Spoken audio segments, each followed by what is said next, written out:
terrible crash in Webster began with a shooting in southeast Houston. Police say the man driving that black car was shot in the parking lot of an apartment complex at Galveston Road near El Dorado. It was about 2:45 this morning when he drove off, and about a mile later on Galveston Road in Webster crashed into another car. The man who was shot got the bullet to the chest. He's now in the hospital recovering. It's not clear if the other driver was injured, but police say he is a newspaper delivery man. Police believe that first man who was shot was trying to drive himself to the hospital. Another man driving 100 miles an hour on Morton Ranch Road was killed when he flipped his car and hit some trees.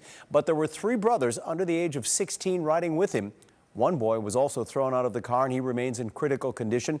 The other 2 brothers apparently suffered minor injuries.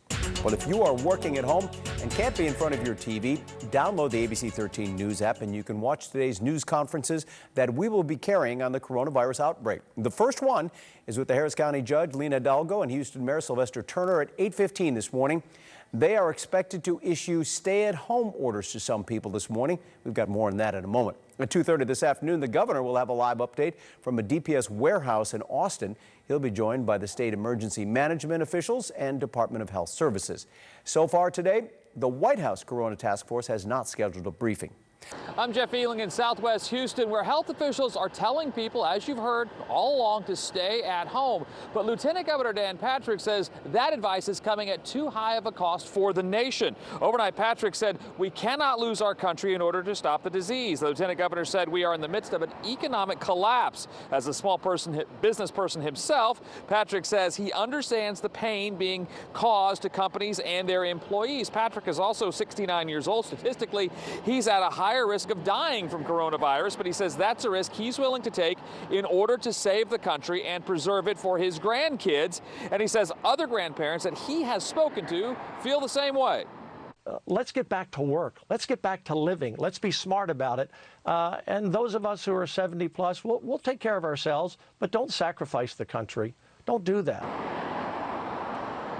Now, personally, I know 2 small businesses owners, and they said that they are on the verge of losing everything because of the shutdown and lockdown orders. But healthcare officials say if we reverse those decisions, we risk losing lives. Reporting live, Jeff Ealing, 13 Eyewitness News. Thank you, Jeff. Well, today is the Great American Takeout Day, and a coalition of restaurants is calling on everyone to pick your favorite today and order out. Some are offering deals, many offering free delivery. This day was created as restaurants around the country are struggling to stay in business. The industry estimates up to 7 million people will lose their jobs in the next 3 months because of the coronavirus outbreak. And you can get free Typhoon, Texas water park tickets by ordering barbecue today. That was the scene over that park yesterday. Here's how it works. Families who get the $60 family meal at the smokehouse inside the park will get 4 free day passes for the 2020 summer season. It starts at 11 this morning.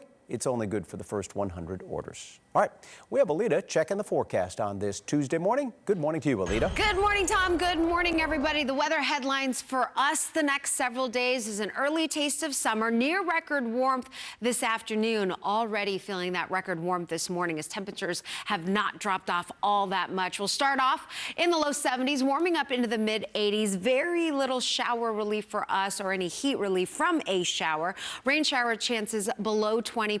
We'll see some clouds during the first half of the morning. A little bit of color on future track indicating there is a slight chance, again, less than 20%. And then the clouds clear out as we get late in the day into the evening, looking at a mostly clear sky. Look for temperature readings to soar in the mid to upper 80s, equally as warm as yesterday. Today, we challenged that record of 87 at Bush Airport, set back in 1907. Now, our next chance for rain is going to hold off until late Friday night into Saturday. This frontal system moving through sometime Saturday morning will offer lower humidity behind it as it works its way into the Gulf of Mexico. Now that frontal system does look like it's going to return up to the north as we get into early next week. That's going to set the stage for another chance for some rain across our area and also help to keep temperatures closer to spring-like levels instead of summer levels. Put it all together, we could be dealing with anywhere between a half an inch to an inch of rain during the next 7 days. Here's a look at that 10-day. We heat temperatures up into the 90s and then drop them off again